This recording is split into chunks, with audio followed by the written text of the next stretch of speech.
Chair, Mr. Malema is wearing a suit today, so the screens are quite important for him today. Chair, when you come from KwaZulu-Natal, you might not be able to differentiate between a screen and a camera. If a camera is here, there's no need for a screen.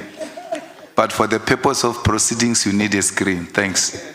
Yeah, but the Chief Whip speaks about the suit you are wearing. What do you say about the suit? No, I didn't want to be confused with the residents here.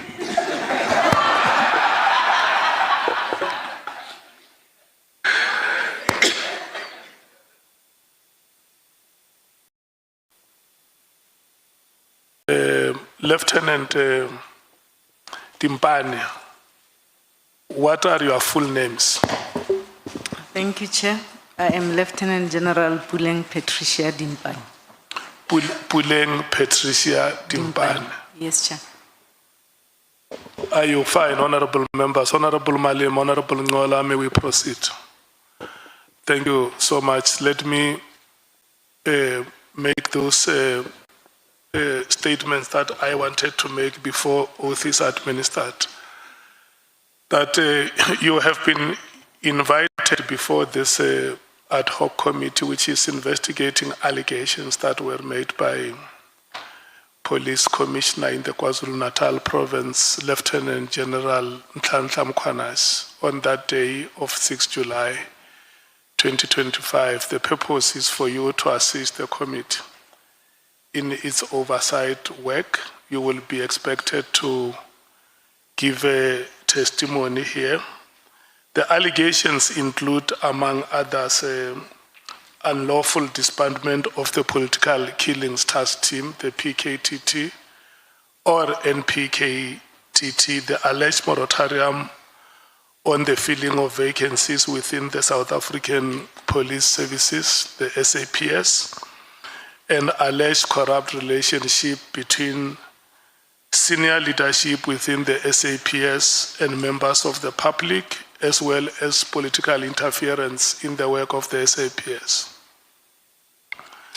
Lieutenant General Dimpani, in extending invitation, the ad hoc committee chairperson has indicated to you that you may provide such information to the committee if you so wish, under oath in terms of powers, privileges, and immunities of Parliament and Provincial Legislatures Act 2004. And please be informed that by law you are required to answer fully and satisfactorily all questions lawfully put to you, or to produce any document that you are required to produce in connection with the subject matter of inquiry, notwithstanding the fact that the answer or the document could incriminate you or expose you to criminal or civil proceedings or even damages. Please note that you are, however, protected in that the evidence given under oath or affirmation before a House or a Committee of Parliament may not be used against you in any court or place outside Parliament. And that is why we had to declare this facility a parliamentary precinct before we proceed. Except in criminal proceedings concerning a charge of perjury or a charge relating to the evidence or documents required in these proceedings. Once again, please be aware that in terms of Section 17(2) of the Powers, Privileges and Immunities of Parliament and Provincial Legislatures Act, any person who willfully furnishes a House or a Committee of Parliament with information or makes a statement before it which is false or misleading commits an offense and is liable to a fine or imprisonment to a period not exceeding 2 years. You will be required to take an oath or affirmation. Which one do you elect? I will take an oath, Chair. Thank you so much. If you choose to take an oath, you will then follow me as I dictate. You say "I" and mention your full names. I, Lieutenant General Puleng Patricia Dimpane, swear that the evidence I shall give swear that the evidence I shall give shall be the truth, shall be the truth, the whole truth, the whole truth, and nothing but the truth. and nothing but the truth. So help me God. So help me God. Thank you so much. We are done with this part. I'm handing over to you, SC, and I want to wish both of you good luck in leading evidence. We shall run until we break at 13 hours. Thank you, Honorable Chair, honorable members. As indicated earlier, my colleague, Ms. Sikalala, will lead the evidence of General Dimpane this morning. Thank you. Or is it your advocate, Zikala? Good morning, Chair. Yes. Thank you so much. Welcome. Good morning, committee members. Good morning, General Dimpane. Good morning. How are you doing? I'm okay, and you? I'm all right, thanks. I just want to deal with one matter of housekeeping in relation to General Dimpane's statement. Can I just confirm that members have before her statement, but it was also accompanied by a set of annexures. I understand that those annexures are made available electronically. Can I just get confirmation that the electronic annexures have been made available?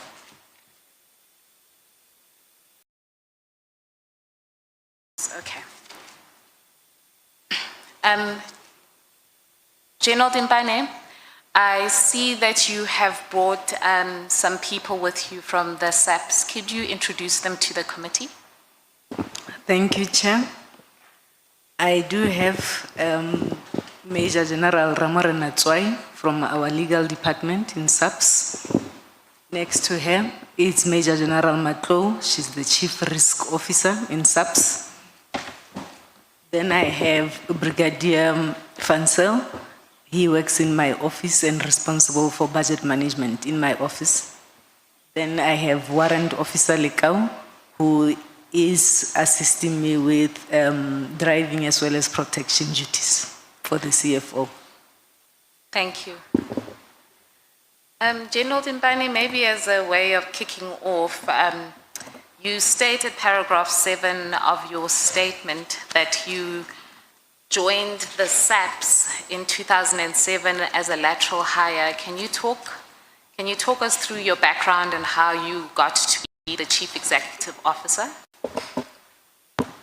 Thank you, Chair. I joined the South African Police Service in 2007 as an internal auditor. It was an appointment that is called the lateral appointment. At that time, I was a senior superintendent. The current rank is a colonel. And I worked in the Free State when SAPS was establishing its internal audit units across the country. I was then appointed to head the unit in the Free State province. I was promoted as a brigadier to then head the finances in that part of the province. It was a provincial head finance. And I then also until 2015, I headed the finances in the Free State SAPS. In 2015, then I got an opportunity to be appointed in a provincial government department, still in the Free State as a CFO, the post that I only occupied for a year. And then I was reinstated back in SAPS in 2016 as a Major General, occupying the post, then it was called the Deputy Provincial Commissioner responsible for physical resources, until 2019, when I was promoted, took up the post of the Chief Financial Officer in head office in Pretoria. Thank you. At the time of your appointment as the Chief Financial Officer, who was the National Commissioner at the time? It was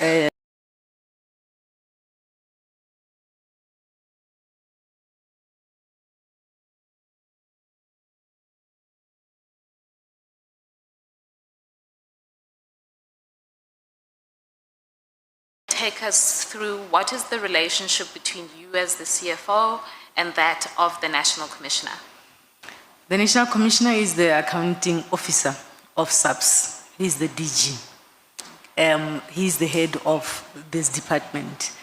And the PFMA dictates that the accounting officer should appoint a CFO to assist him or her to execute his responsibilities or her responsibilities as outlined in terms of Part 2, Chapter 5 of the PFMA. So I'm appointed precisely to execute those responsibilities and assist the accounting officer in this regard.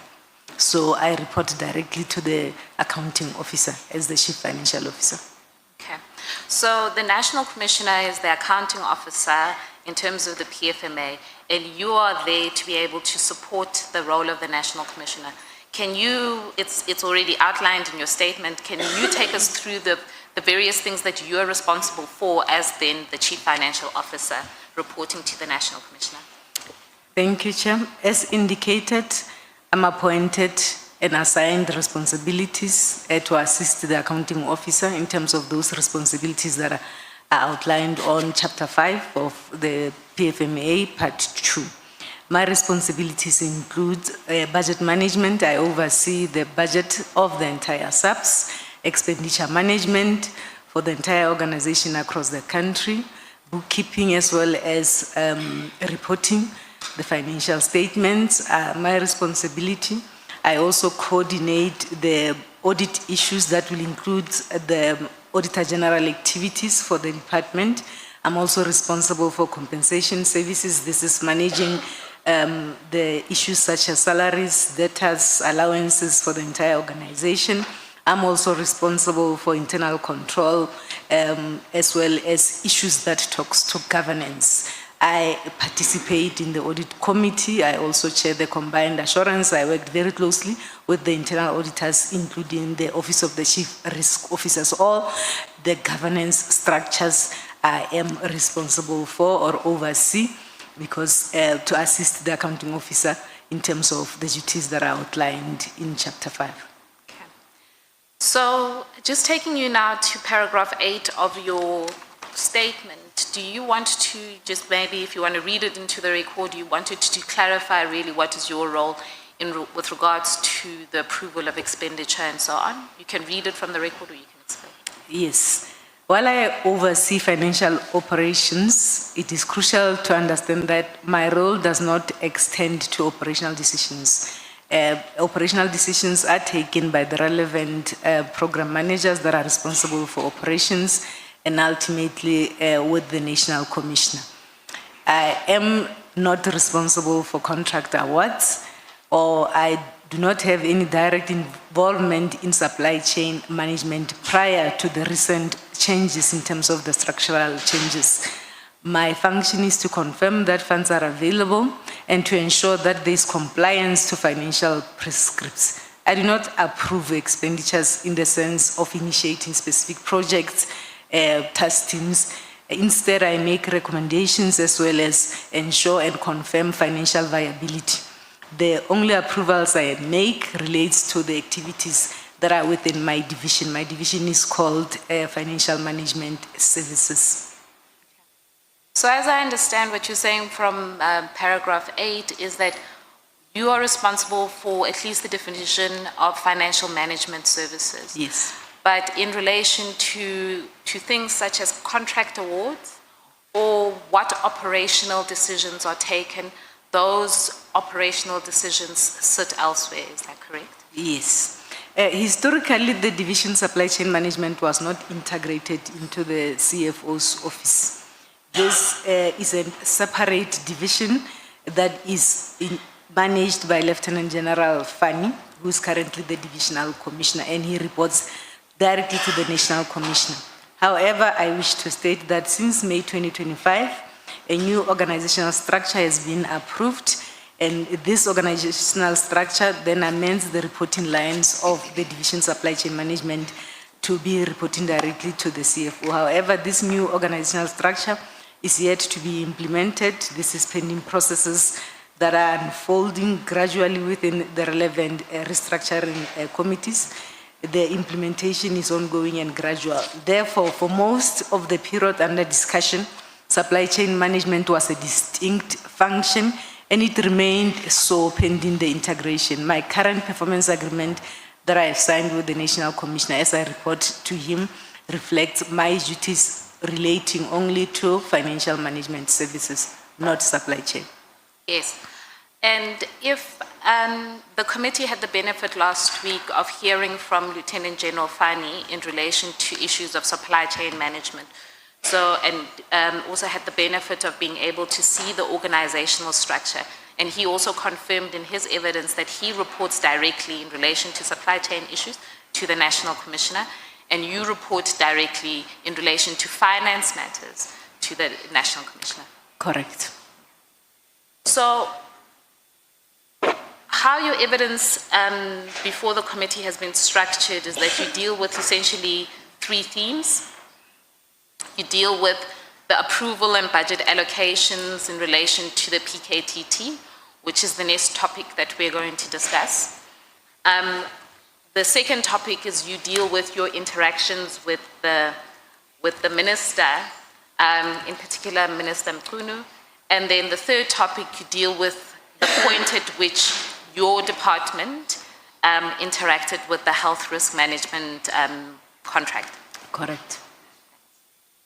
So maybe then as an overview, can you broadly give the committee an indication of how the budgets are structured or allocated within the SAPS?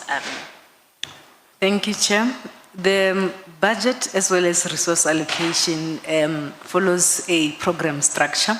We have 5 programs. Program 1 that deals with everything to do with administration within the department. Program 2, which is our biggest program within our budget structure, that deals with everything to do with visible policing. Program 3, that deals with crime detection, that will include DPCI. And we then have program 4 that deals with matters that relates to crime intelligence, with the last program being program 5 that deals with protection services, that includes VIP protection.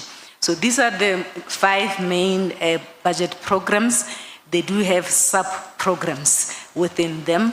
And after those sub-programs, then you will have relevant divisions, you'll have units in this regard. So that is how our budget structure in terms of programs is outlined. Yes. So I understood you to say that program 2 is visible policing. Yes. Is that where task teams would be located? That is where task teams, intervention teams, as well as project teams will be located. There is a National Operation Coordination Center that runs almost all the interventions, the task teams, as well as operations sitting within program 2.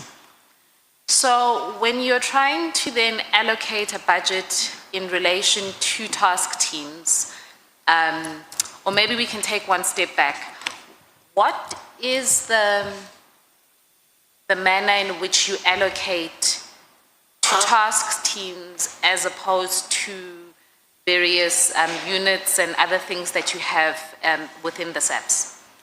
We do have a formal allocation methodology where we will then allocate the budget to all cost centers, but specifically to the task teams, we allocate to the National Operation Coordination Center or to a cost center that will be determined by the accounting officer in this particular regard. So all these operations, task teams and interventions are then coordinated nationally through the National Operation Coordination Center. However, there might be instances where the National Commissioner will then establish a task team or an intervention team and direct you to say the funding could be given to a specific province to deal with that particular task team or to manage it. But in the main, the budget is allocated at the National Operation Coordination Center.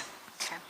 And so the budget allocations for the PKTT would come then from whatever budget is made available in that National Operation Coordination Center?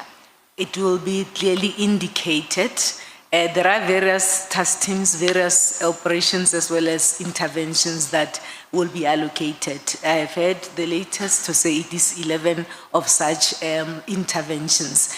It will be allocated, it will be clearly indicated. However, when the task team started in 2018, the budget was allocated to the province, and over the years then it was allocated to the National Operations Center.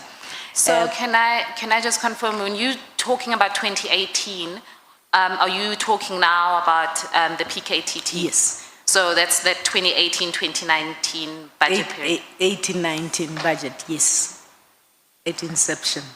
Yes.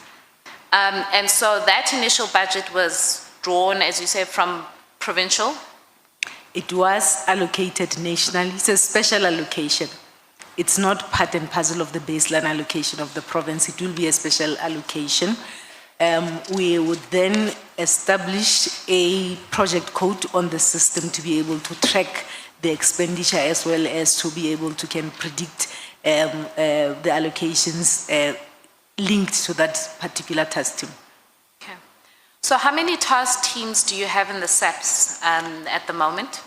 If I am correct, I have read somewhere that the latest is 11. 11, it's task teams / operations / intervention teams.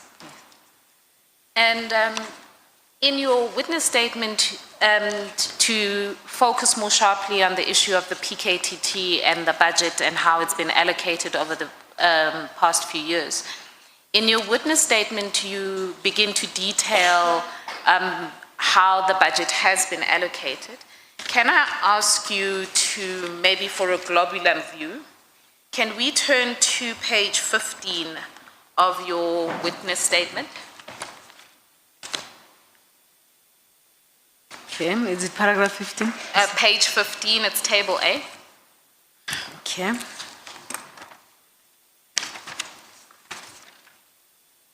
Yes, I have table A.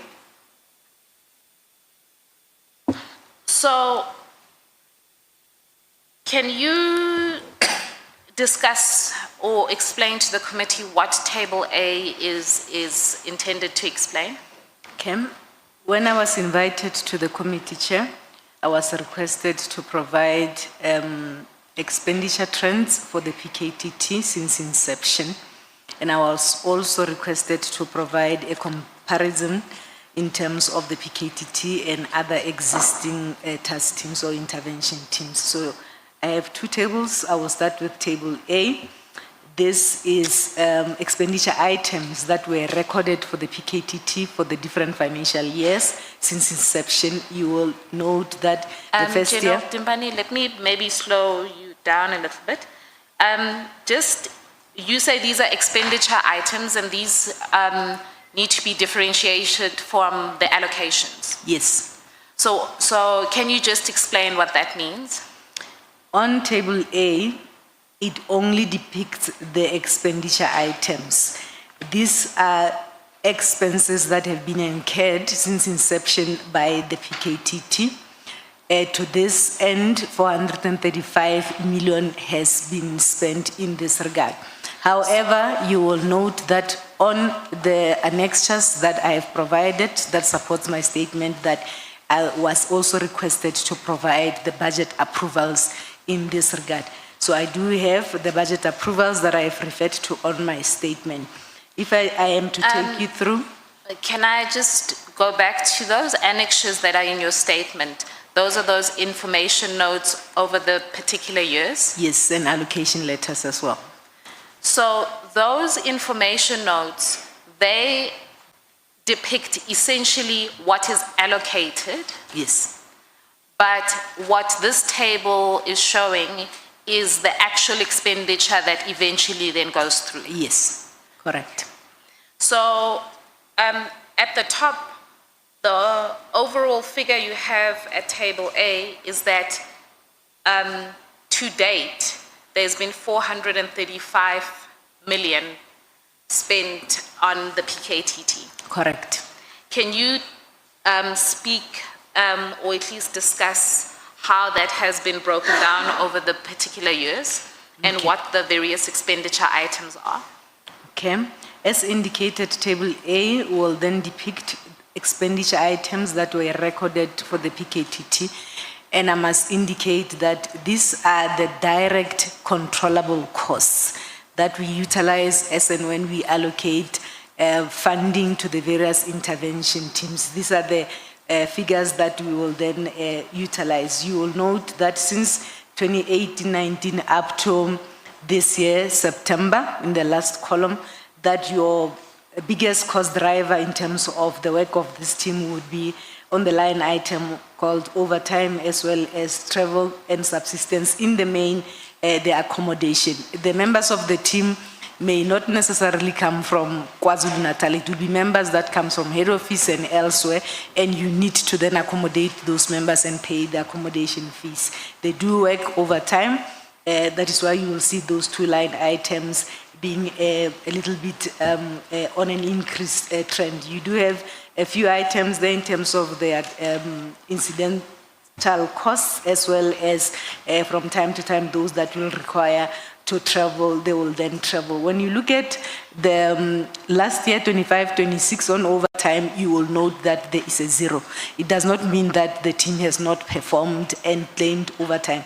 We will soon be processing their claims, and there will be an expenditure in relation to this financial year. So they are continuously working, currently working, and I am certain that those claims are currently being processed, and you will soon then record expenditure in that regard. So overtime, travel, as well as issues of their meals will be the line items that you will note a bit of an increase in terms of those expenditure items. So, just to take you back, these various expenditures are the expenditure items that have been incurred over the past 6 years, throughout the lifespan of the PKTT, is that correct? Yes. And you've highlighted the overtime as one of the big expenditure items from the team. Can you talk to me? I see, when I look at the table, I see that travel and subsistence, then there's for accommodation, food and beverage incidental costs, and air and road travel. And they seem to make up the first four also big expenditure items that arise from the team. Yeah, that is correct. Is that, and this is my layman understanding, is that because the team is not a formal structure and it's drawing from different provinces, or is there a reason why that travel and subsistence is such a big expenditure item? As I indicated, when the operational environment would agree or pick up crime patterns or crime trends in an area, any area in the country, and they sit and discuss and analyze and come to a conclusion that we need to go and stabilize that situation. Sometimes they would use the local guys, sometimes they will then deploy from all over the country based on the decisions as well as the approvals in this regard. The members of this task team are from across various environments, and you need to accommodate them as and when they go and operate in KwaZulu-Natal or operate elsewhere in the country. And you need to also ensure that there is food as well as S&T that is provided for them. And they do work hard, they do claim overtime in this particular regard. So it's not anything that is strange. This is how the work of the police is done. This is how the task teams as well as those interventions. And those task teams would have been established for a specific period to go and achieve a specific outcome. So they are temporary in nature, these interventions as well as these task teams. They are not permanent.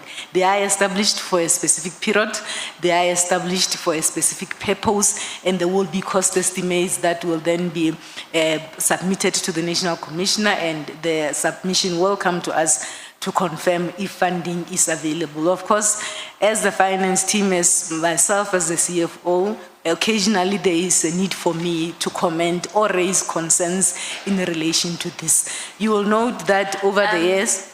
Let me just ask you a question before you pivot in relation to that.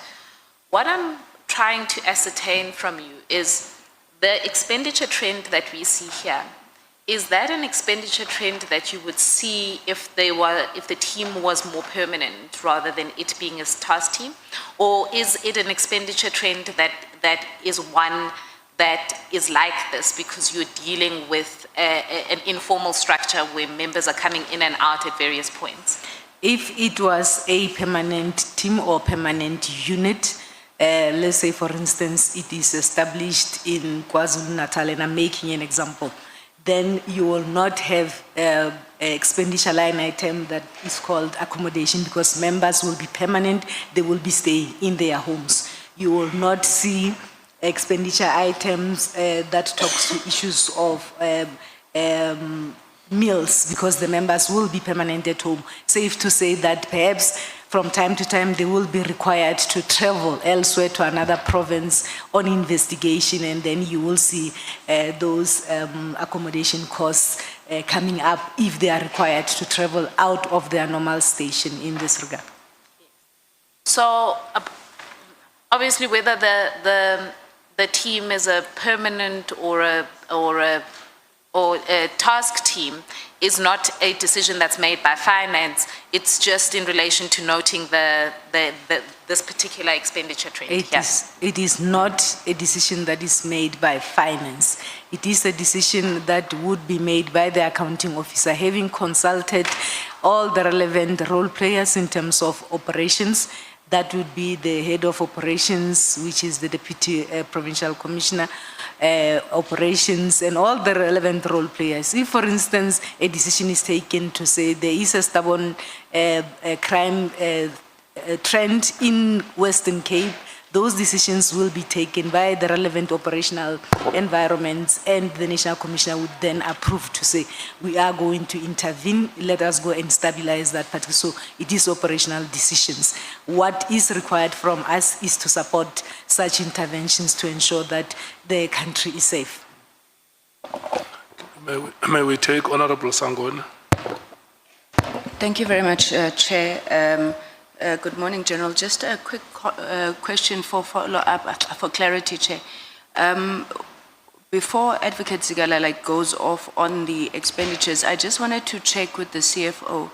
If a member is deployed, let's say from Limpopo to KwaZulu-Natal, in terms of these line items here, would that one member, for example, be eligible for overtime, accommodation, food, and a daily allowance? Can we read it like that, that they will get all of those things as okay. Thank you very much. Thank you, Chair. Correct, Chair. Thank you.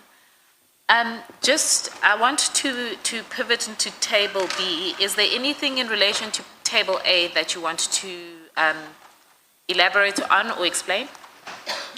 I am fine, Chair. Safe to say that all these expenditures would have been approved by the accounting officer in this regard. Those submissions do come to us to then ascertain financial viability as well as to support the work that is done by this team. And those information notes, for just for the purposes of the committee, are attached, the various approvals that were made over the years. Can I ask you then to turn to page 17 of your statement? And that's Table B. Chair. So what we looked at in Table A was the expenditure of the PKTT over the past 6 years alone. Can you tell us what Table B is explaining here? As I indicated, Chair, on the invitation to appear before this committee, it was also requested of me to provide a comparison in terms of other existing interventions and or task teams. We are indicating on paragraph 15 that as certain crime threats emerge, the relevant national operation environments in SAPS will from time to time coordinate deployments, interventions, task teams, or operations with the primary purpose of stabilizing as well as normalizing such crime situations. Various such deployments, interventions, or task teams had been coordinated and managed by SAPS over the multiple financial years, of which only the prominent ones were deemed appropriate to be mentioned for comparative purposes. As I indicated, there is an indication that there are 11. However, for purposes of this exercise, we then deemed it necessary only to focus on those ones that are prominent and they are deemed appropriate for purposes of comparisons. So the details are indicated in terms of Table B. So so just to clarify, though there are 11 task teams, when you're doing an analysis trying to compare apples for apples essentially to see which interventions, which task teams you're spending money on, you essentially chose these ones, which I think is 6 on table B, to be able to do the comparison. That is correct, Chair. So can you just a brief description about what these various task teams and so on that you have selected to be able to do this comparison are? So Table B indicates expenditures that were recorded for prominent subs, national deployments, interventions, as well as task teams, etc., for different financial years. For purposes of comparisons, we then took from 2018-19. We have the first one that I have heard that it deals with the issues of illicit mining. This is an operation or an intervention that is normally called Valam Gold. You will note that this particular intervention only started in 23-24, and we have expenditure up to 25-26, up to end of September. This one, you will note that the expenditure up to date for 3 years is over R1 billion. And I will indicate to the committee that this is mainly an operation or an intervention that is funded through CARA funding.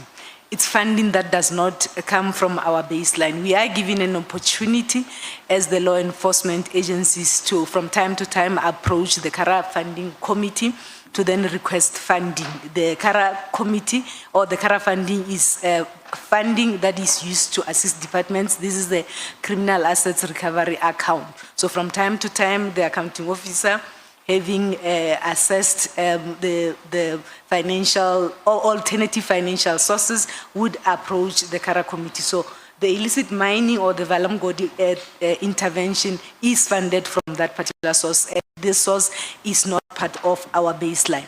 It is money. In relation to, so when we're looking at this comparison, though the various task teams are listed, and this illicit mining one is just in absolute numbers the most expensive, or the one that's cost the most at 1.1 billion. Correct. That 1.1 billion actually isn't coming out of the SAPS budget. It is not. Okay. It is not. It is funding that was sourced through the CARA committee by the accounting officer, and we are grateful for that. And the reason why we would then go and look for alternative funding is because of the financial constraints that we find ourselves in. We have experienced financial constraints in a form of budget reductions on our operational funding. For us to be able to succeed with these operations, we from time to time have to then make funding available, and it becomes a challenge when you are faced with budget reductions in terms of operational funding. So we look at other alternative funding sources, and this is one, and as a department we are grateful for such. So this is money that was made available for us to be able to go throughout the provinces that had issues in terms of managing this crime pattern, and 1.1 billion has been utilized up to so far. Yes. So then the next one is the 2021 unrest. So an intervention or a task team was then established. Can you just talk us through that? Yes, during the 2021 unrest, there was a situation that needed to be contained, and obviously it could not be contained using the normal resources in those provinces that were affected. Therefore, decisions were taken to put together special interventions and special teams to go and support those provinces. You will note that then we had the bulk of the expenditure lying on 2021. and then few claims that came through in 2022 up to 24-25. These are the expenses that were incurred in support of those operations as well as interventions in those provinces that were affected. So, what I can see from this table is that over the period in which the SAPS was dealing with that unrest, that it costs just 950 million, so just shy of $1 billion to be able to deal with that unrest situation. And this was drawn directly from the SAPS budget. It was drawn directly from the SAPS budget, and we needed to reprioritize. Because it was a situation that was confronting us, we needed to reprioritize and ensure that we contain that situation through ensuring that there are sufficient deployments and support that was provided to the provinces that were affected. Is this just, for my layman understanding, is this what would be the classic idea of a task team, where something happens that is unexpected, like the 2021 unrest, and the SAPS have to react, and then budgets have to be reprioritized and allocated to deal with that? Is this, if one wanted to get a kind of simplified example that everyone's familiar with?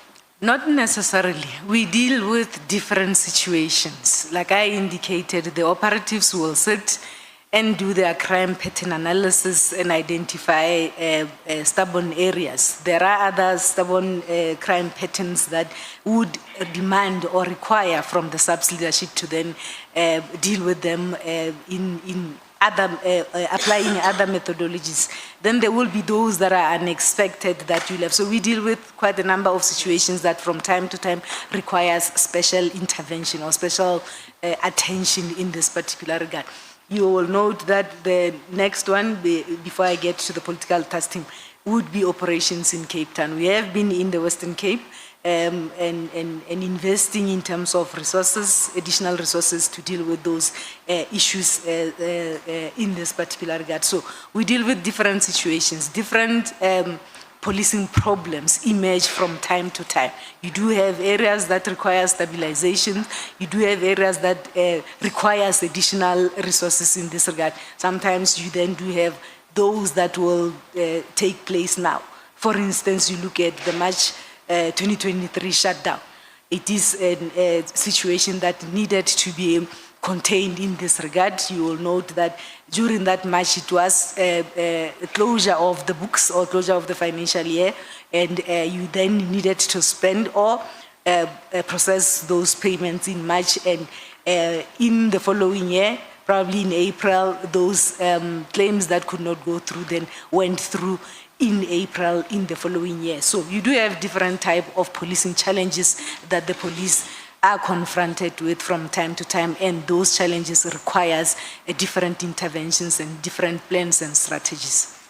So just finally, in relation to this table, I see some of these intervention units, the expenditure is only for a couple of years, whereas I can see that in relation to the PKTT operation Lockdown and Thunder and the Emanguzi cross-border in KZN, those have a task team operations and expenditure that's been incurred for at least 6 years. Yes. So does that mean that, and you'll correct me if I'm wrong, if when you're looking at the 432, you must also consider the duration within which the expenditure was incurred, whereas some of these seem to have incurred the expenditure over a shorter period. Yes, correct. And when you look at those three, perhaps they are the more comparable ones. You will note that for Lockdown as well as Emanguzi, then the expenditure goes down. Evaluations of these interventions do take place from time to time. The operational environments and the project team leaders will convene and have discussions and evaluate and take decisions to say we are demobilizing or we are reducing the number of deployments. So those operational decisions are a norm. and those discussions are a norm, and of course, any decision would have to then go through the accounting officer or the National Commissioner to then approve such a decision in that regard. So when I look at these tables, I see vast amounts of money that is being spent on various operations. And these are the, as you say, the absolute sums, the expenditure that's come through. Are you able to give an assessment whether they are on value for money, whether these operations are successful or so on, just looking at these tables?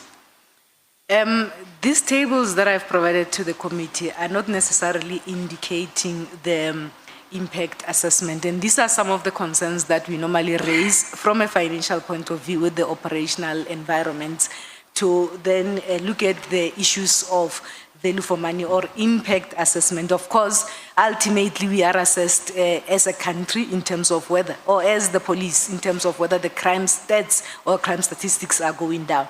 However, from a financial point of view, what we have then done, this is a conversation that we always ask ourselves because we need to ensure that there is return for investment.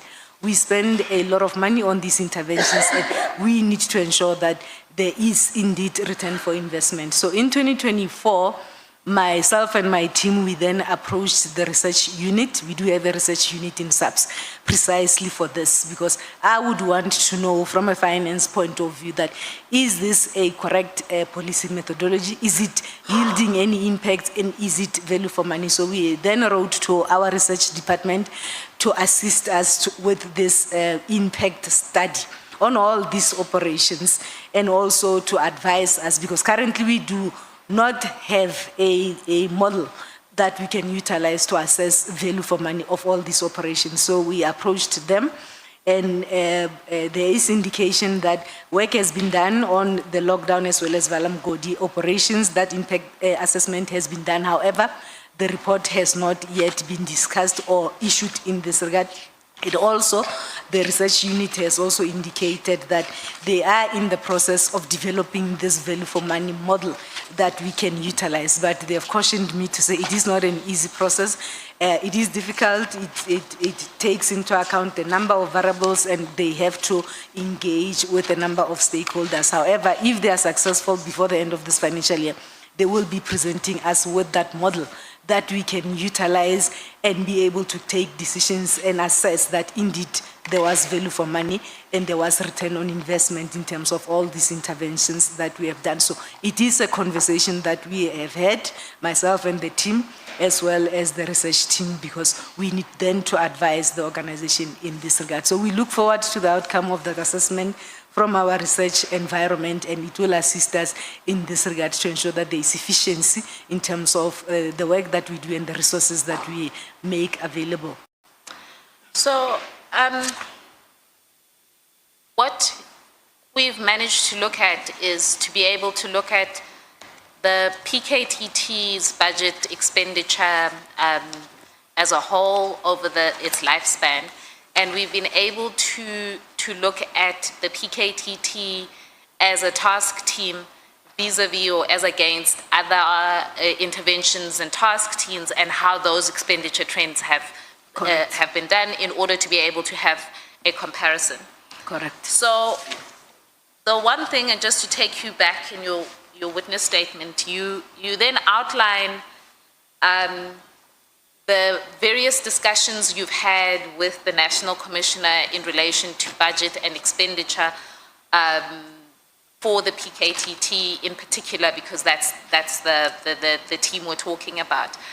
I wanted to ask, is there anything in relation to the conversations you've had with the National Commissioner about the PKTT that you'd like to be able to highlight or explain in relation to how the budget has been allocated to that team? We always have conversations, myself and the National Commissioner, when it comes to these interventions, including the resources that are required to support these interventions.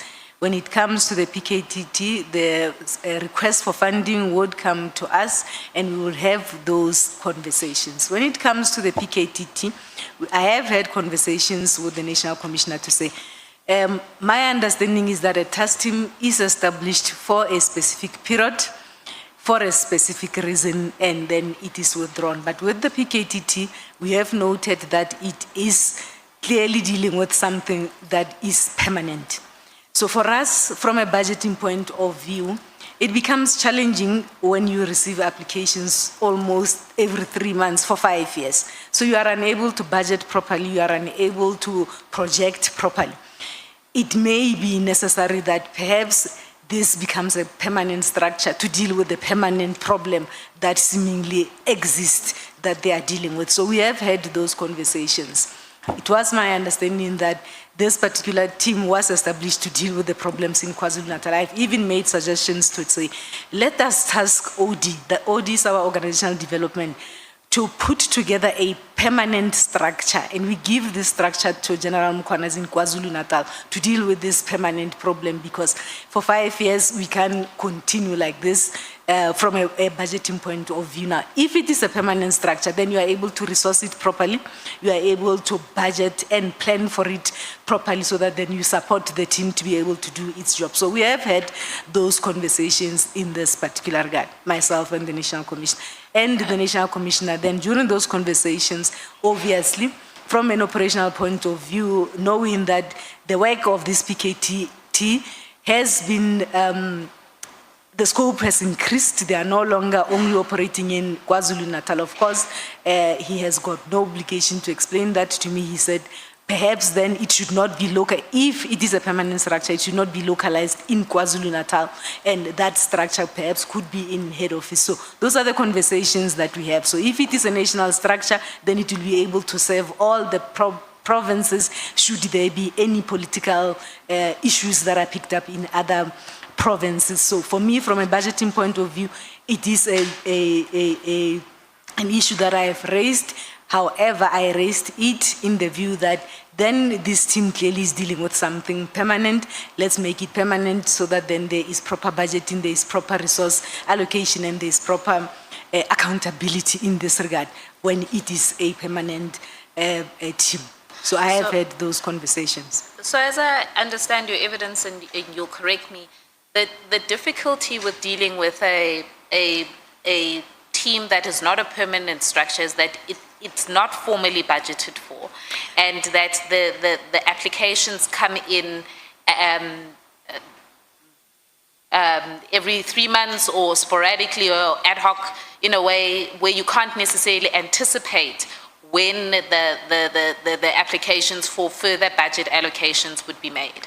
That is correct. And also for me, I need to be able to hold someone to account for the utilization of those resources that would have been allocated. And it also makes it easy for you to plan and to allocate resources in order to properly support that particular team. So if it becomes a team that operates for a longer period on a temporary basis, you are unable to, from a financial point of view, to then resource it properly and to make those projections properly. And then you will have other resources being utilized. Those resources would have been drawn from other units and so on and so on. So we needed it to be a structured team, continuing with its work because it is doing a great work, and being supported with proper resources and obviously accountability. Someone has to be held accountable in terms of the monies that would have then been given to the team to do its job. Yes.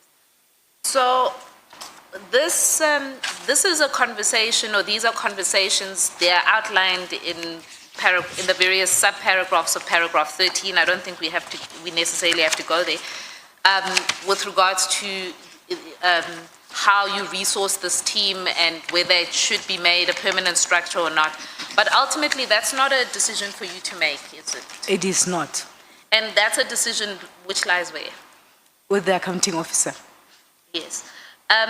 So, and maybe this is a good segue to then go into the second kind of theme of your evidence, because it has become a big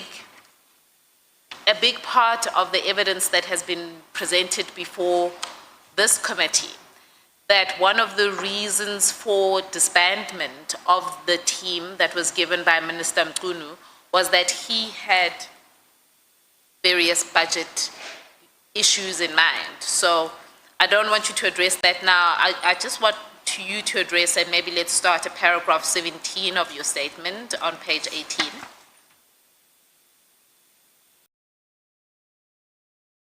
Okay. So at this point, Minister Mchunu becomes the minister in charge of the SAPS at, when is it? Is it end of June, early July? And do you have any interactions with Minister Mchunu? Thank you, Chair.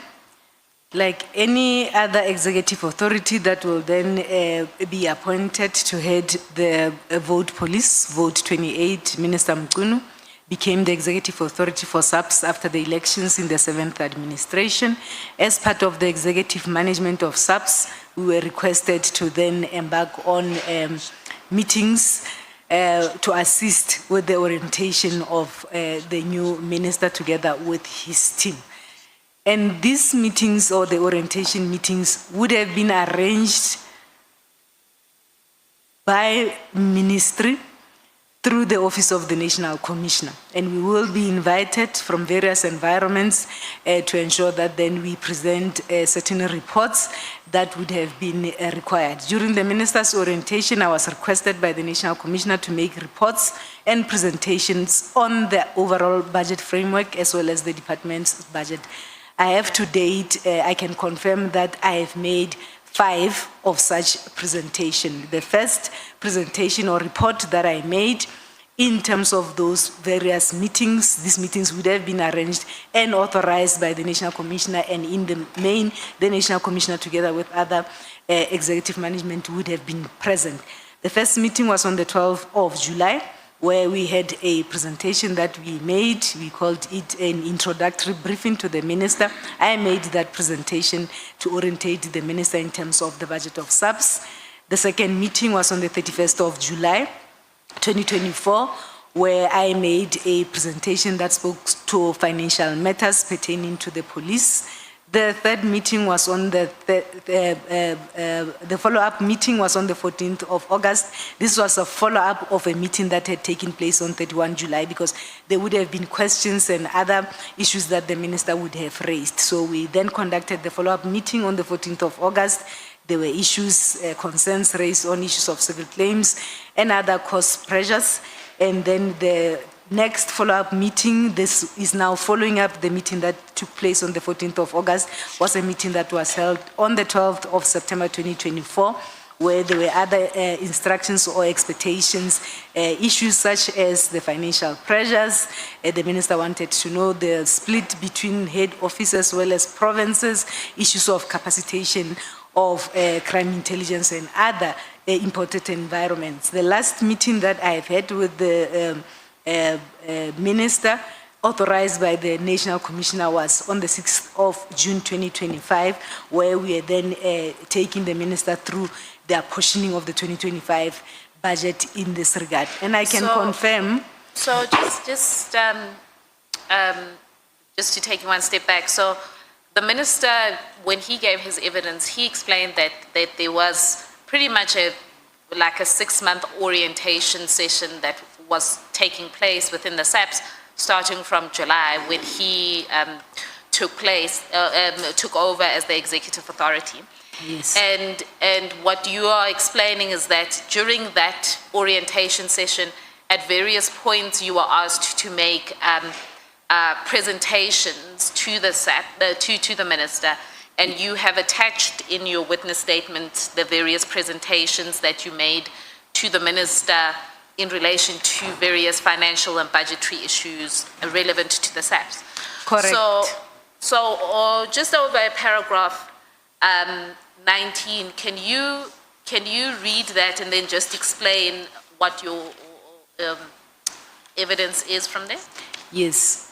I can confirm that all these 5 presentations that I've mentioned in paragraph 18 dealt with the budget framework, overall challenges as well as pressure points in the organization. None of these presentations dealt with the matters that are relating to PKTT. To our strategic presentations, there was nothing that we spoke about in these 5 presentations that related to the PKTT. So so you're making these presentations, but they're at a very high level in relation to the overall SAPS budget and so on. That is correct. And even though your presentations may not have dealt with the PKTT, did the minister ever ask you in relation to budgetary issues and so on around, what is the budget implications of the PKTT, or express any concerns in relation to that?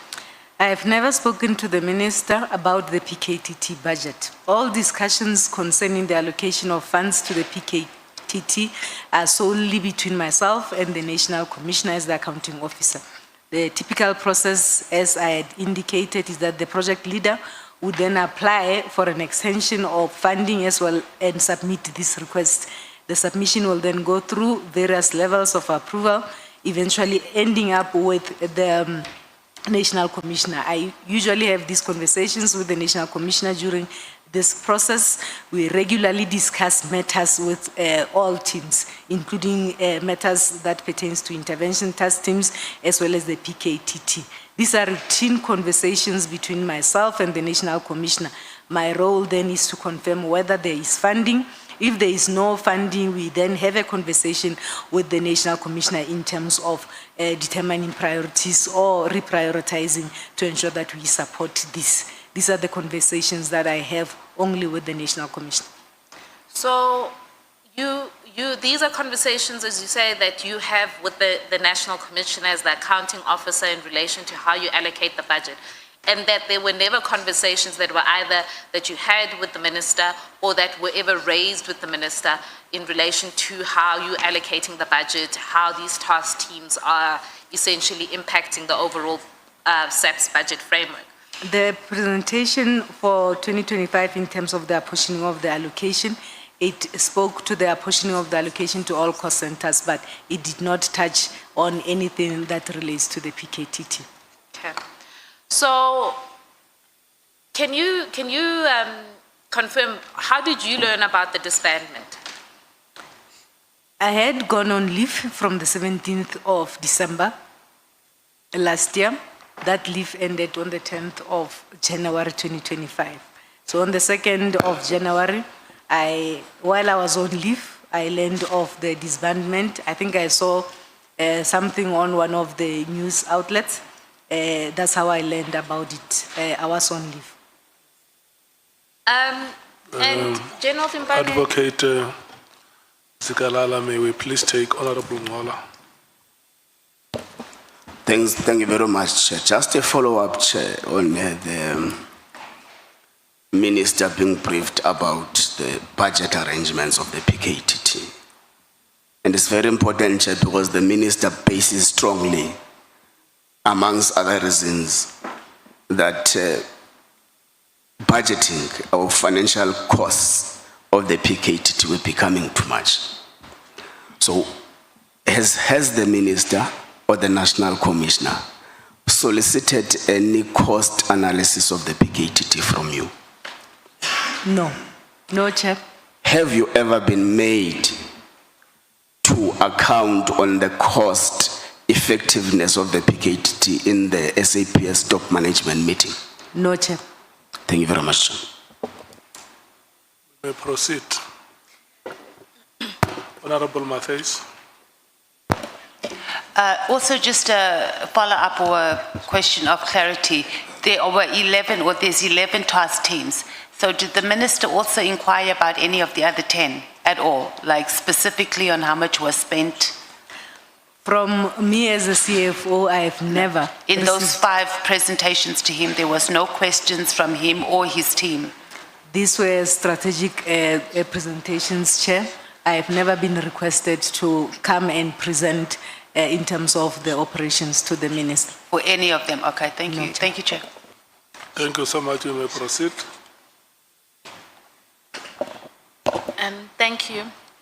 So, as the committee members have already foreshadowed, it was a significant part of the minister's evidence before this committee that it was he had in mind these budgetary pressures when he wrote the disbandment directive and he essentially issued it. And when he was before this committee, one of the things that he relied on heavily was a comment you had made in an information note. Now, I don't know if the committee members have that information note. It's in the annexures, but the comment is also set out on paragraph 20, page 20, paragraph 23. The information note for those who want to look at the annexures is PPD 13 at page 105. And so, just to take one step back, this was an information note for the 2024, for the period 1 April 2024 to 31 March 2025. Is that correct? Correct. The information note was, as I see it, and I can pull it up quickly, was completed or was an application for funding that was done by General Kumalo. And that application for funding was then made, I think, in March. Let me check. Was made on the 26th of March, 2024. Is that correct? Do you have it before you? That is correct. So the comment that you made on that information note was essentially approved before the minister came into office. That is correct. And then can you then take us through essentially what you were trying to explain in that comment? You've set it out in paragraph 23 of your statement, if you want to have a look at that. Thank you, Chair. Perhaps before I even get to my comment, I wish to state that I did not give anyone permission to utilize that information note. That information note was an information note requesting funding from the project leader to the National Commissioner, and it came to my table to then confirm if funding is available. I was shocked to hear about that information note being utilized in evidence in this regard. And nobody has ever asked me about the context of that particular comment that I had made on this information note. Nobody. And it is a conversation that I had had with the National Commissioner when that request for funding came to our table. The project leader requested 94 million. You will recall that this information note comes in March. Somewhere towards the end of March, you are trying to close a financial year 23-24, and you are getting to the new financial year. Can I just pause, because I think that is an important detail. The financial year for the end of the financial year is the end of March. It's the end of March, yes. So the information note comes on the 26th of March. Yes. So it's coming just before you are about to close your books, or I don't know what you close. Correct. Yes. It's coming just towards the closure of a financial year, and the Before that, Chair. May I yes, proceed? there's a question. Just. No, there was a point she was trying to articulate which she feels very strong about it. And she was interrupted that no one even asked her about it, and she was shocked to see. So I thought we must allow her to finish that ventilation. And then we can take forward the new question that she's talking about. Because this might be a platform where she feels she needs to express herself, and she has been sitting with this matter. And she must be given that opportunity. That is granted. Honorable, General Timbani, can you conclude the point that you wanted to elaborate? I wanted to indicate that this is one of the many information notes or funding requests that will come to our table. This was a request that was made by the project leader and it was submitted in March. This is a conversation that I have with the National Commissioner, and I make several observations and comments in this regard. And I get to be shocked when this information note is utilized as evidence and trying to portray a picture as if I was advocating for the disbandment of the political task team. It is taken out of context, and I believe that this is an important platform to then deal with the context in terms of this information note. I wish to state that I did not give anyone permission to use that or give anyone the physical document in this regard to use in their evidence. Now, this information note comes, it has been taken out of context. Then I make an observation to say we are closing a financial year. We are getting into the new financial year. Between April and May, we will be engaging in a process where we then allocate or a process of distributing resources to all cost centers in this regard. For the purposes of allowing this task team to then do their work, we agree with the National Commissioner that the initial allocation will then be 20 million. You will note that the project leader had requested 94. We agree with the National Commissioner that up until we finalize the internal apportioning of the budget, we will then confirm 20 million to allow for the team to work while we finalize the processes of internal apportioning. And those processes unfolded and they were concluded in May. And I can indicate to this committee that the allocation for the team for that financial year was not 20 million, it was 55.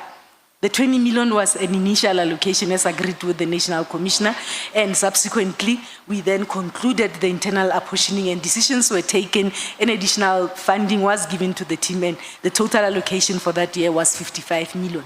Now I raised these concerns to say the National Commissioner, this team has been in existence for a long time, and I think I have raised this earlier. It is impossible, it's practically impossible for me from a budget point of view to operate in this fashion. It will be best, and you will note that the last comment there I'm saying, task component OD, this is organizational development, to urgently conduct a work study investigation for the establishment of a permanent structure. And I'm talking to the permanent structure that relates to PKTT in KwaZulu-Natal. I had indicated that it was my view that this team was established to deal with the problems in KwaZulu-Natal. It's been 5 years. Clearly, this team is then dealing with a serious problem that does not want to go away. For us to be able to resource this team properly, let's have a permanent structure in KwaZulu-Natal. Of course, the National Commissioner has different views to say, not localized in KwaZulu-Natal. Perhaps when we deal with this and we come to that decision, it might be a team that is national to be able to deal with the similar problems in other provinces. Of course, he knew from an operational point of view, I'm assuming, that the scope of this team had expanded into other provinces. He had no obligation to share that with me. And ultimately, he then approved the initial allocation of 20 million. When we are done with the internal apportioning, then the total allocation to support this team for that year was 55 million.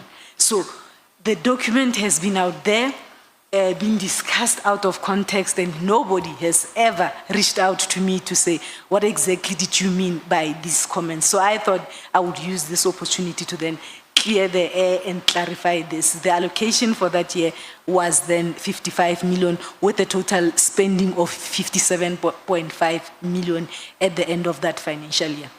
Thanks, Chair. Thank you. Honorable Sangon. Thank you very much, Chair. General, on that issue that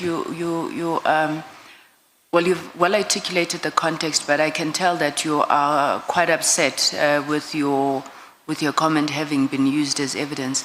How does it work in SAPS? Because I see that information note had 3 signatures, if I'm not mistaken. I think, General, okay. But you were the second last before the National Commissioner. Now, once you make your comment and it goes to the National Commissioner, ordinarily, does it go back down the line so everybody can see the comments? I'm trying to figure out, does it also go to the minister? How does it get to the minister's office for the minister to then use it as evidence? These submissions don't go to the minister. It ends with the National Commissioner as the approving authority. Then it will go back to the project leader who would have applied for funding I would of course have a copy to ensure that then I keep track in terms of the budget allocation as well as expenditures in this regard. They do not go to the minister.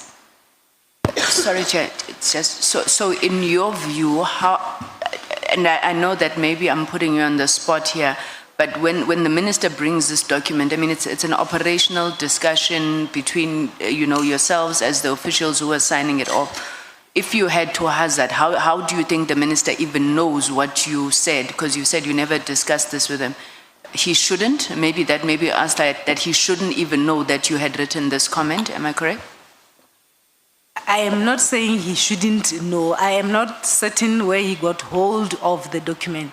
I'm simply saying that it should not then be utilized as if, and creating an impression as if, as the CFO, I took the document and I went to the minister with the document. That is not what transpired. And I'm not saying he is not entitled to have a look at documents in the organization, but I certainly did not give him that document. When the document leaves my office, it goes to the National Commissioner. The National Commissioner will then approve it, goes back to the person who had requested funding. I would request a copy for purposes of my records as well as accounting properly. Probably the executive authority has access to documents and discussions in the organization, but I certainly did not give the minister that document, or General CBF for that matter. So you've already discussed part of the comment that you made, which is under paragraph 23 of your witness statement. And this is just further clarification because a lot of emphasis in the evidence of both General Sibia and then subsequently the minister, and in particular the minister, was to say, and looking at the line just under paragraph 23 in the quote, 1, 2, 3, 4, the fourth line, where you say post-elections, the team must be deactivated as it has been in existence for the last 5 years. So there seems to have been the suggestion, and it was made in evidence, that you as the CFO had advocated for the disbandment of the team. But as I understand from what you're saying about the last line, was that you were in fact saying that steps need to be taken for the team to be made a permanent structure. Is that correct, or do you just want to clarify anything further? That is the correct context, because if it is a permanent structure, it has been there for a long time, then it gives you an opportunity to be able to budget for it properly, to resource it properly, because clearly it is dealing with something that is a bit permanent in this regard. And as I indicated earlier, then issues of accountability in terms of the resources that you would have allocated to that particular team. So it is correct. So, I mean, we've covered a significant amount in relation to that particular comment that you had made, but ultimately, as I understand, your evidence is to be saying that from a budgeting perspective, you had made that particular comment in that framework from a budgeting perspective, looking at the fact that this was a team that was ongoing for 5 years. Yes. But it was not, and you must just clarify for me if I'm putting words in your mouth, that it wasn't you advocating for the disbandment of the team in the way that it was eventually disbanded. Correct. I wouldn't have advocated because I did not even know the operational work that they are doing. These are the operational conversations that are held with the operational teams together with the National Commissioner. So I do not normally get into meetings where the project leader will be briefing each other together with the National Commissioner. So it was from a resource point of view, as well as to assist us to be able to predict and to allocate resources and to ensure that there are systems in place to hold the relevant project leaders and project managers or whoever would then be heading this permanent team in terms of the resources that will be allocated to them.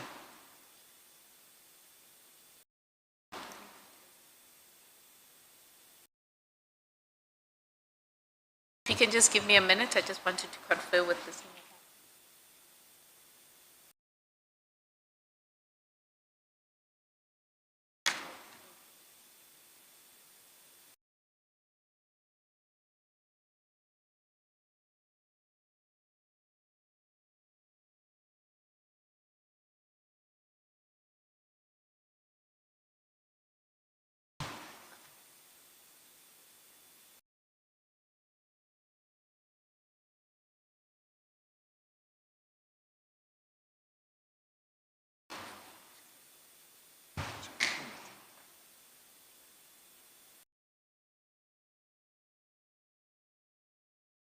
Thank you, General. I think in relation, and the AC had just wanted me to confirm with you that really the context within which this must be understood, certainly by the committee, is really from the budgeting point of view, and that it wasn't an operational decision. Not at all. That is correct. So then that then largely leaves us with the third theme that you explore in your evidence in relation to the health risk services contract. Can you, now the committee's already had quite an extensive explanation from General Fani about supply chain management and eventually how that contract was awarded within his component.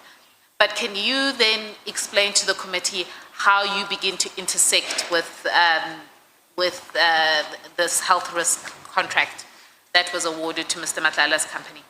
Okay, perhaps before I start, just to confirm with the committee that I did not form part of any structure, be it the BSC or bid specification committee, bid evaluation committee or bid adjudication committee. I was not part of such structures when this contract was awarded. This was awarded by the BAC, that is chaired by Lieutenant General Fani, and an SLA was signed by Lieutenant General Kua, who is the end user, and who had requested these services to be procured on their behalf by supply chain management. I'm on leave in December. I have never formed part of any meeting that was called by the minister when the articles came out. I was not in office, I was on leave. When I came back from leave in January 2025, I get to be briefed by the internal auditors that were obviously appointed by the National Commissioner, having been tasked by the minister in terms of the issues that were raised in the media surrounding this contract. Can I just clarify things? The internal auditors come and brief you, or the internal auditors in your line department? The internal auditors reports directly to the accounting officer. However, it is an environment that I work with closely with the indication to say they understood the implication of this particular investigation. What implication will it have on the financial statements? You will note that this would have been the last quarter of a financial year, and we were preparing to close the financial year and subsequently to put together a set of financial statements. So I work very closely and coordinate the audit issues in the organization. That will be the internal audits as well as the external audits, as well as the activities of the audit committee. So the internal auditors together with the chief risk officers are the offices that I oversee and monitor and support on a continuous basis. They are given this task. I came back from leave. They then come and brief me to say, CFO, this is a task that has been given to us in your absence. We are proceeding with the audit of this particular issue. We are flagging it in the process of you preparing to close the financial year and ultimately to put a set of financial statements. Take note. So I support immediately the work that was done or the work that was given to this team by the National Commissioner. So what is the significance for those of us that don't, certainly for myself, are not familiar with the budgeting cycle? When you say it was in the fourth quarter and they were raising this this investigation that were undertaking, what was the significance of that?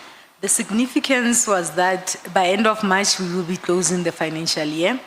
And after the closure of the financial year, then you are expected as the CFO to then put together a set of financial statements that you will hand over to the external auditors to audit and determine whether your financial statements are credible and they indicate all the affairs of the department. So there is a note that we need to disclose. If there is any irregular expenditure, if there is any unauthorized expenditure or any fruitless and wasteful expenditure that has been incurred by the department for that year under review. So this essentially would then affect, if it is deemed to be irregular, it will then have to be reported and disclosed properly. So the auditors do brief me and we support the work that they do. And in the first week of March, a formal preliminary report is given to myself as well as General Fani to say the preliminary indication is that this contract is irregular. There's a possible irregular expenditure that you need to note. Now we do have. Can I ask, you say that this is in March. This is in the first week of March. You are given a report saying there is concern in relation to this contract, and there's a possibility of declaring irregular expenditure in relation to this health risk services contract. Yes. You say that they briefed you and General Fani. Did they brief General Fani with you because he is head of the supply chain, or how does he become part of the conversation? I indicated, Chair, that they then give me this report with a covering letter addressed to myself as well as General Fani. And the reason for that is that General Fani is the custodian of the irregular expenditure register.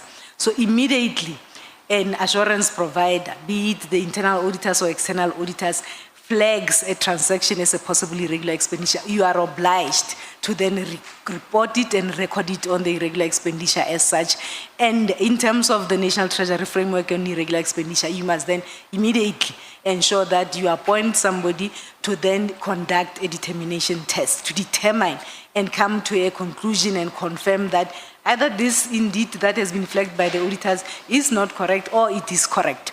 So they had that indication. It was a formal letter that accompanied that report that was submitted to myself as well as General Fani in this regard. So what I then did the following day, having been finished with this report that talks about the possible irregular expenditure, of course, we then requested supply chain management to uplift this transaction on the irregular expenditure register as a possible irregular expenditure. I then approached the National Commissioner to say, this is a contract that was awarded by the BAC that is chaired by General Fani. The framework requires us to then determine and confirm that indeed this is irregular. I do not see that General Fani will then deal with that particular process. So I need to assist you.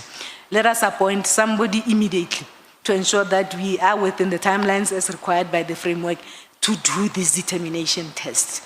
I wrote to the National Commissioner. The National Commissioner agreed, and we appointed a very competent person from Gauteng Finance, and we then instructed that investigating officer to ensure that within 30 days or on or before 30 days, that determination must be concluded.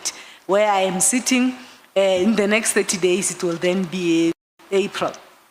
And I would need to then start to put together these financial statements and to have a decision on this particular contract. So the IO goes on and investigates. Just to clarify, when you say IO, is that investigating officer? Yes, the one who is then doing or conducting a determination test for us.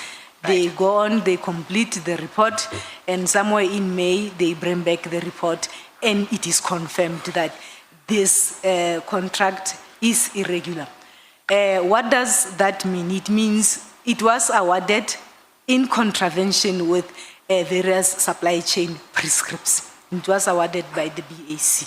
So it is confirmed. I then instruct supply chain management to say this transaction has to then move from possible irregular expenditure from the register to confirmed irregular expenditure. What then this means? It means the register that will come to me or to be submitted to me to put together note 24 on the financial statements. It is a register that will then have these transactions or this transaction confirmed as irregular, and we have to disclose such. So we then instructed supply chain management to upgrade it from possible irregular expenditure to confirmed irregular expenditure. And the amount. Can I ask you a question at that point? Because when General Fani was with us last week, he said that he was not sure whether there had been a determination test that was done and whether that determination test had determined that there was irregular expenditure. Are you confirming that the determination test was done? Are you aware if that was shared with General Fani? I shared it with General Fani. And I instructed supply chain to update the irregular expenditure register so that when they submit it to me, to then conclude note 24 of the financial statements, that transaction is there as confirmed irregular expenditure. So then the financial statements were, when the financial statements were concluded, and I think this is at paragraph 31.4 of your statement. In note 24, or maybe you explain it because I think you're much more fair. Okay. So in the set of financial statements, you have different notes that you will then have to disclose these types of expenditure. For the purposes of these discussions, I will then refer to note 24. If the committee has gone through our financials, that note then requires us to disclose this. There is an amount of 466 million that we had disclosed as irregular expenditure that was confirmed for 24-25 financial year. Within that 466 million, this contract constituted 48 million. These were all the payments that were made from August, if I am correct, since the inception of this contract. So all of them, as per the recommendation of the determination test to say this contract was awarded irregularly, therefore any expenditure that would have been incurred since the inception of this contract is then deemed irregular. So those figures amounted to about 48 million. There are a few invoices that remains on the system. I then instructed my team to stop those particular payments so that then we do not perpetuate the incurrence of irregular expenditure. So within the 466 million that is disclosed on that note, it has other various contracts and various transactions, but the 48 million relates to this particular contract. The committee will note that I have tried to simplify it or summarize it on the presentation that I have attached. We have various contracts there. On Just the give us the page number, the page number that you're looking at in the annexes. You may be given a few seconds. I will assist you. I think it's page 389 of the annexes, annexure PPD 24.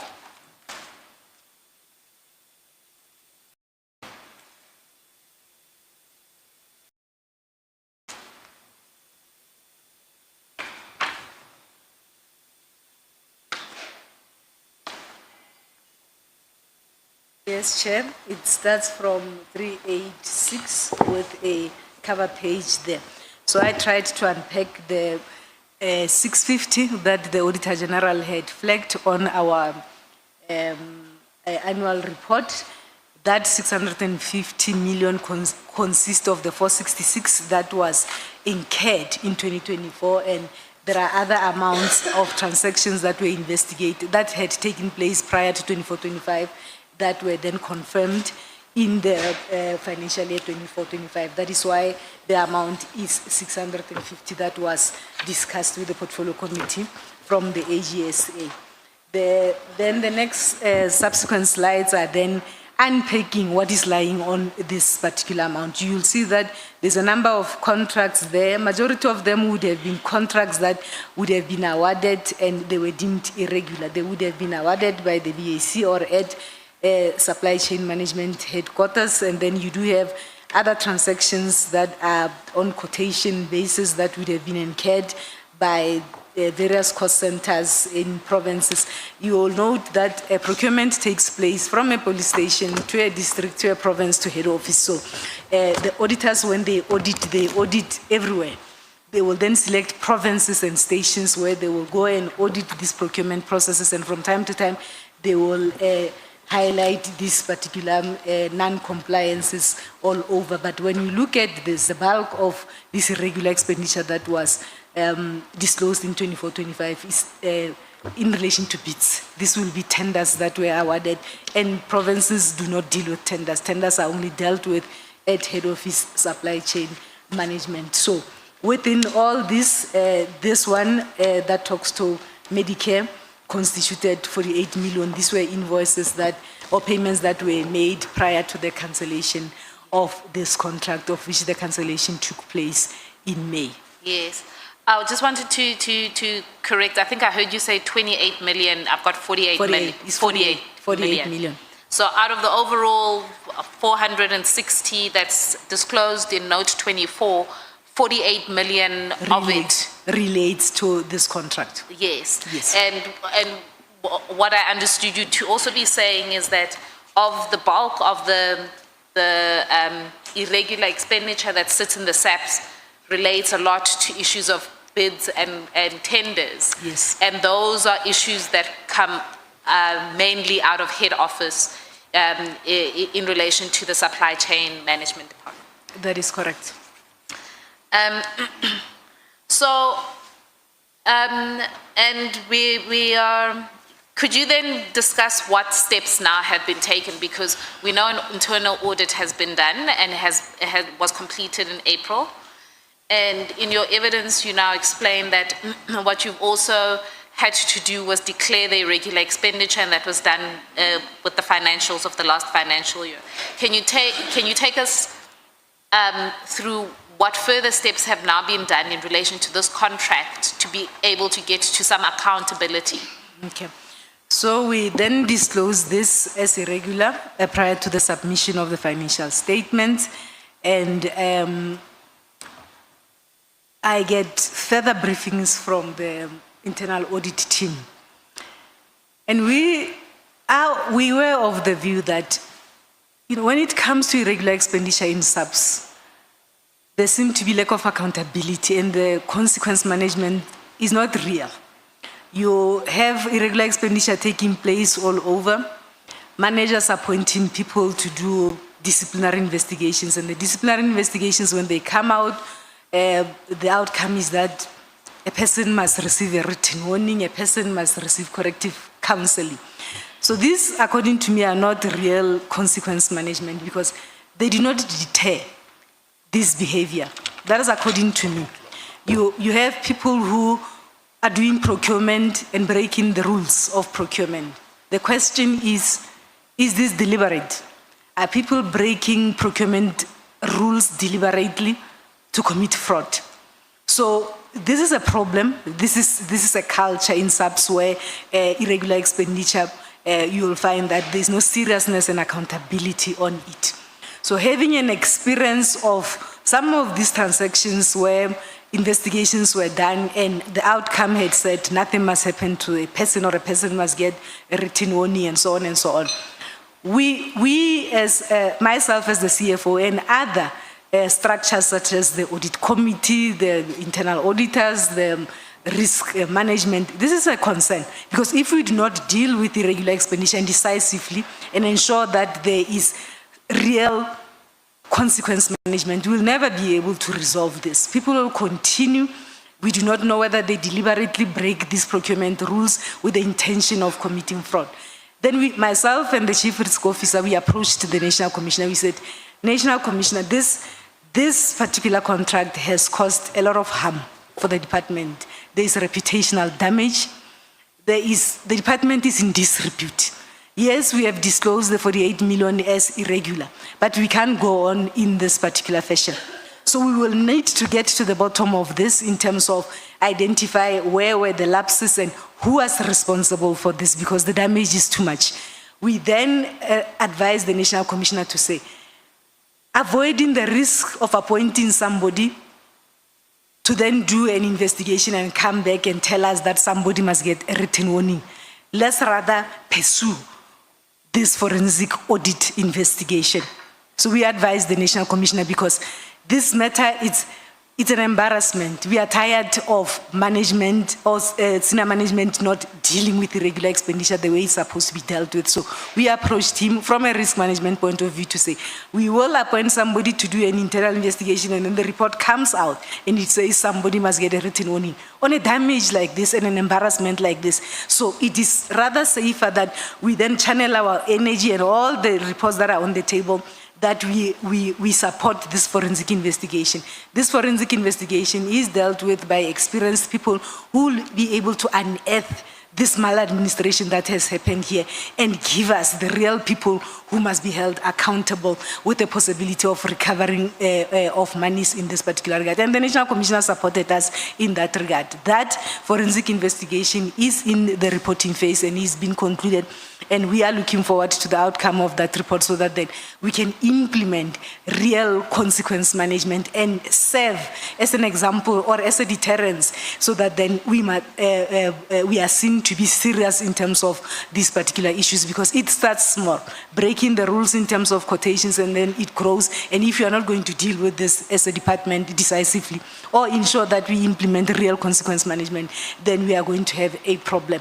The accounting officer or the National Commissioner then, in addition to that, because it cannot be that we see this unreal consequence management, he has since then also established accountability sessions where he calls all of us, PCs, DIFCOMs, where everyone must bring any transaction that is deemed irregular and what were the disciplinary outcomes of that. And you explain yourself to say, why is it that the person has broken procurement rules and you gave that person a written warning? So this is a matter that the accounting officer is supporting, and those accountability sessions has been established in this regard so that we get to the bottom of this and we declare zero tolerance in terms of this unwanted expenditure in the organization.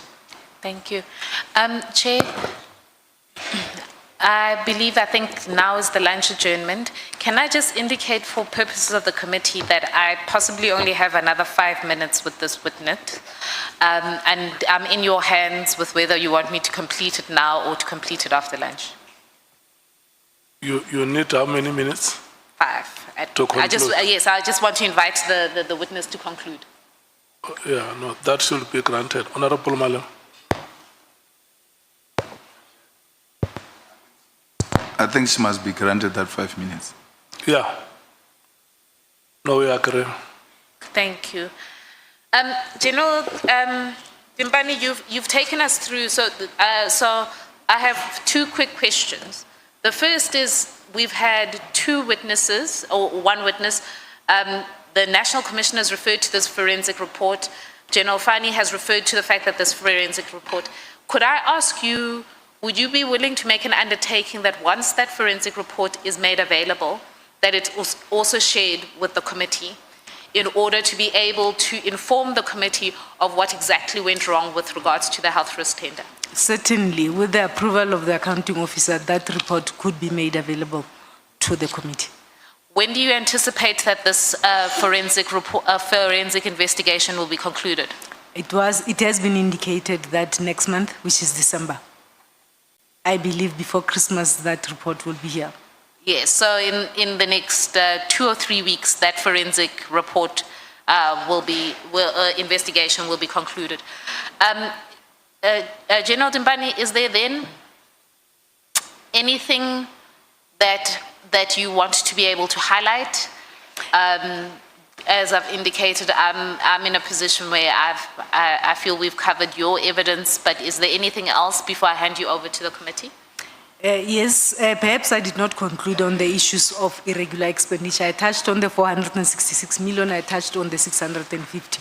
There is also an indication from the AGSA that there's a 2.4 billion that is not dealt with. And this has been reported and discussed at the level of the portfolio committee. Perhaps I wanted to then also give an overview in terms of what is this amount all about and what are the concerns of AGSA. In 2019, when I took over the reins as a CFO, this department was struggling with a qualification audit of opinion from AGSA, I think for 3 years. And one of the main reasons for such, it was the issues of irregular expenditure. There was an indication to say it might be that the department is understating or under-disclosing irregular expenditure to the tune of 900 million. And therefore, the Auditor General was unable to give this department an unqualified audit opinion. So this is a project that we undertook when I took over. I had a discussion with the auditors, both internal as well as external, with a view of putting together a an action plan to resolve this, because it was important that we resolve this and we ensure that when it comes to issues of governance and reporting, this department is doing things the way they are expected. So it was a massive undertaking, Chair. We embarked on a process. The auditors indicated that for us to listen to you as subs, you'll have to go back from a police station to a district to a province and assess transactions 4 years back. You work it back 4 years. I think we went back 2016. We had to assess those transactions that we had ever made and convince the auditors and convince ourselves that those transactions were free from errors as well as irregular expenditure. It was a massive exercise that we undertook. Nonetheless, we did that exercise. The outcome of the exercise was then presented to the auditors, and the auditors were happy. And together with the other qualification areas, we worked, and those qualification areas were subsequently resolved. And I can indicate to this committee that ever since such, for the past 5 years, we have been in a position to submit quality financial statements that are not adjusted, are not and are free from material errors in this particular regard. So, when we are embarking on this exercise, we pick up, we then unearth. Remember, we went back 4 years back. We then get these mistakes and these irregularities, and then we are then required to disclose them. So we disclose this in the financial statements as well as in the irregular expenditure register. So what is required, or what was required post that particular project, was for us then to deal with these transactions in a form that we appoint people to investigate, there's discipline, we confirm that there's no fraud, there's no losses, and so on and so on. And ultimately, in line with the National Treasury Framework, we then submit to the condoning authorities to then condone should we meet the requirements in terms of condonation, and we remove this. So the concern from AG is that the progress is slow in terms of dealing with this portion. And you will see this particular 2.4 billion that is spoken about. When you go through our annual report, it is lying on Part E of our annual report, that is the compliance. So we need to ensure that we expedite and we pull up our socks in terms of dealing with these transactions. The process has been a bit slow, Chair. We have been working with Treasury. There has been submissions from supply chain management to Treasury. Sometimes Treasury will bring them back without condoning, looking for additional information, and so on and so on. So we need to deal decisively and speedily with this 2.4 billion that is sitting there. I have since requested the National Commissioner to rather, in writing, give me these functions, delegate me these functions so that I can support supply chain management and we expedite this. I can confirm that we have had positive deliberations with National Treasury. They are willing to support us so that then we decisively deal with this Part E of the annual report, and we deal decisively with this 2.4 billion that is lying there. Progress has not been as fast as we would like it to be, but all the stakeholders are cooperating, and we are glad that Treasury has come to the table to assist us in terms of dealing with this. Those that would not have been confirmed by National Treasury, the framework in terms of paragraph 5.6 then tells you that the accounting officer can remove them from the books, but it's not going to be just a removal. They must comply with all the rules that are expected in terms of that National Treasury Framework. So I have subsequently requested the National Commissioner to delegate me that function to support him to deal with this, and that process is unfolding, and we want to believe that very soon our irregular expenditure register will be clean, and that Part E compliance reporting on our annual report will be clean, and there ought to be accountability where there is accountability that would have determined that people deliberately engaged in unethical conduct and engaged in activities that they were not supposed to engage themselves on. So we would request to be given support while we support the National Commissioner to deal with these issues and to ensure that this unwanted expenditure becomes a zero tolerance for the organization, and this culture of just not accounting becomes a thing of the past. Thank you, Chair. Thank you, Chair. That would be General Debanes. evidence in chief. I'm in your hands. Thank you so much, Advocate Zikalala and General Timpani. We have come to the end of presentation of evidence. This time we are going to break. I'm going to request that we should meet as the committee during a break together with you, SC, and your team to deal with one matter. Bonani will announce the venue. Thank you so much.